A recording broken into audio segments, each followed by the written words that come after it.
ओम नमः पार्वती पते हर हर महादेव ओम नमः शिवाय वेलकाम टू भेनेसियाम mystic insight mystic with Namita पुনৰ এবাৰ স্বাগতম জনাইছোঁ আপোনালোকক আৰু বহুত দিনৰ পাছত ভিডিঅ' এটি লৈ আহিছোঁ আৰু আজি পুনৰ এটা জেনেৰেল ৰিডিং কৰিব ওলাইছোঁ সকলো মেছেজ সকলোৰে বাবে নহয় যাৰ লগত ৰিজনেট হোৱা যেন পাইছে তেওঁলোকে এই মেছেজটো ল'ব আৰু যাৰ লগত ৰিজনেট হোৱা যেন লগা নাই এই মেছেজটো তেওঁলোকে আগলৈ এৰি দিব বা কোনোবা আপোনজনক ফৰৱাৰ্ড কৰি দিব শ্বেয়াৰ কৰি দিব মেছেজটো আৰু আজি আমি জানিব বিচাৰিম আজি মই ভাবি আছিলোঁ কি টপিকত ৰিডিং কৰিম তেতিয়া মোৰ মাইণ্ডলৈ আহিলে যেহেতু শাওনৰ মাহ চলি আছে মোৰ এনেকুৱা লাগিল যেন বাবাই আপোনালোকক কি ক'ব বিচাৰিছে যে আপোনালোকৰ কি এটা ইমোচনেল পেটাৰ্ণ আছে যিটো আপোনালোকে এতিয়া এৰিব হৈছে কাৰণ সদায় আৱেগিক হৈ থাকিলে নহ'ব প্ৰেক্টিকেলো হ'ব লাগে মানুহ সেইবাবে হয়তো কিছুমান আৱেগ আমি এৰিব লাগিব ইমোচনেল পেটাৰ্ণ কিছুমান এৰিব লাগিব আৰু আজি সেয়াই আমি চাবলৈ ওলাইছোঁ আপোনালোকৰ কি ইমোচনেল পেটাৰ্ণ এৰিবৰ হৈছে আৰু বাবাই বা ইউনিভাৰ্ছে আজি আপোনালোকক কি সঁচা দেখুৱাব বিচাৰিছে আৰু আপোনালোকে যি প্ৰব্লেমত পৰি আছে বা যি ইমোচনেল পেটাৰ্ণ এৰিব পৰা নাই তাৰ পৰা সহজে কেনেদৰে ওলাই আহিব পাৰিব প্ৰথমতে মই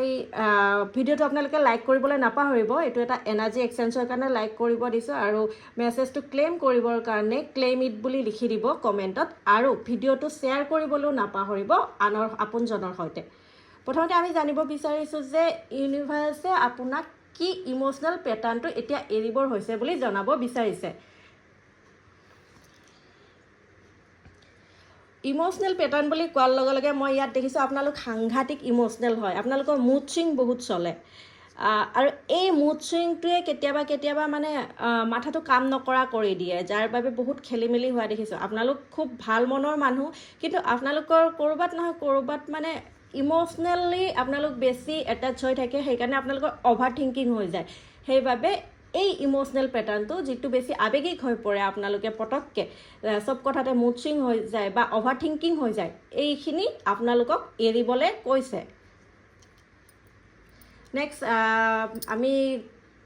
খুব সুন্দৰ কাৰ্ড এখন পাইছোঁ যে ইউনিভাৰ্ছে আপোনাক আজি কি মেছেজ দিব মানে আজি কি সঁচা দেখুৱাব বিচাৰিছে ইউনিভাৰ্ছে দেখুৱাইছে যে সম্পৰ্কবোৰ সদায় নিজে চলাই ৰাখিলে নহ'ব সন্মুখৰজনেও এফৰ্ট দিব লাগিব সমানে আদান প্ৰদান থাকিলেহে এটা সম্পৰ্ক ভালদৰে চলি যাব পুনৰ আহিছে আপোনালোকৰ মুড ছুইং আৰু আৱেগ অকণমান কণ্ট্ৰলত কৰিব দিছে আৰু যি আপোনাক ধৰক আপুনি এটা ৰিলেশ্যনশ্বিপত আছে যিয়ে নহওক আপোনাৰ যি ৰিলেশ্যন নহওক এনি ৰিলেশ্যন সেই ৰিলেশ্যনটোত আপুনি যদি সন্মুখজনক 100% দি আছে তেনেহ'লে সন্মুখজনেও আপোনাক 100% দিলেহে চলিব বাবা এই সঁচাটো দেখুৱাব বিচাৰিছে আমি এটা কথা জানো যে সম্পৰ্কত কেতিয়াও মানে লজিক নাহে কিন্তু আজিৰ মেছেজত ইউনিভাৰ্ছে আপোনালোকক এইটো দেখুৱাইছে যে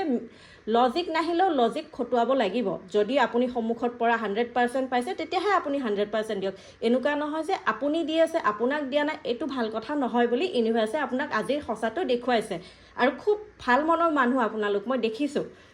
আৰু নেক্সট আমি কাৰ্ডখন লৈছোঁ খুব সুন্দৰ কাৰ্ড এখন আহিছে মানে মই কৈছিলোঁ অলপ আগত যে আমি 3খন কাৰ্ড লৈছোঁ আজি 3খন কাৰ্ডত প্ৰথমতে জানিম যে আপোনালোকৰ কি ইমোচনেল পেটাৰ্ণ এৰিব হৈছে দ্বিতীয়তে জানিম যে আপোনালোকক ইউনিভাৰ্ছে আজি কি সঁচা দেখুৱাব বিচাৰিছে তৃতীয়তে মই জানিম যে এই বস্তুবোৰৰ পৰা আপোনালোকে কেনেকৈ ওলাই আহিব পাৰিব মানে কোনো অসুবিধা নোহোৱাকৈ খুব ধুনীয়া কাৰ্ড এখন আহিছে চাৰিওফালে চাব দিছে কাৰণ আপুনি প্ৰটেক্টেড হয় ইউনিভাৰ্ছৰ ফালৰ পৰা আপুনি বহুত জ্ঞানী মানুহ হয় আপুনি জ্ঞানেৰে কাম কৰক কয় ন আৱেগ নহয় আপুনি নিজৰ জ্ঞান যিটো আপোনাৰ জ্ঞান আছে সেই জ্ঞানেৰে ভাবি চিন্তি কামবোৰ কৰক কাক কিমান এফৰ্ট দিব লাগে বা আপোনাৰ ইমোশ্যনটো কেনেকৈ কণ্ট্ৰল কৰিব লাগে সেইটোৱে আপোনাৰ কাৰণে ইউনিভাৰ্ছে আজি গাইডেঞ্চ পঠাইছে যে আপুনি অলৰেডি প্ৰটেক্টেড হয় ইউনিভাৰ্ছে আপোনাক চাৰিওফালৰ পৰা প্ৰটেক্ট কৰিয়ে ৰাখিছে আপোনাৰ ধুনীয়া গ্ৰথো দেখিছোঁ মই আপোনাৰ বেলেঞ্চো বেয়া নহয় কিন্তু আপুনি আপোনাৰ জ্ঞান বুদ্ধিৰে কাম কৰি কিনে এইখিনিৰ পৰা ওলাই আহিব লাগিব আৰু আজিৰ যিহেতু শাওণ মাহৰ আমাৰ অসমীয়া শাওণ মাহটো অলমষ্ট শেষ হ'বলৈ হৈছে আৰু 2টা সোমবাৰ আছে সেই 2টা সোমবাৰত মই সেইদিনাও কৈছিলোঁ যে মই সোমবাৰকেইটা ফ্ৰী ছেশ্যন এটা দি আছোঁ পাৰ্চনেল ৰিডিঙৰ যোনে কৰিব বিচাৰিছে এই পাৰ্চনেল ৰিডিং মোক DM কৰিব কোনো 1 টকা নোলোৱাকৈ মই এই ৰিডিং কৰিম আৰু এই মেছেজখিনি আপোনালোকে ক্লেইম কৰিবলৈ পুনৰ কৈছোঁ লাইক কৰিব ভিডিঅ'টো শ্বেয়াৰ কৰিব চেনেলটো ছাবস্ক্ৰাইব কৰিব আৰু কমেণ্টত ক্লেইম ইট বুলি লিখিব আজিলৈ এৰিছোঁ হৰ হৰ মহাদেৱ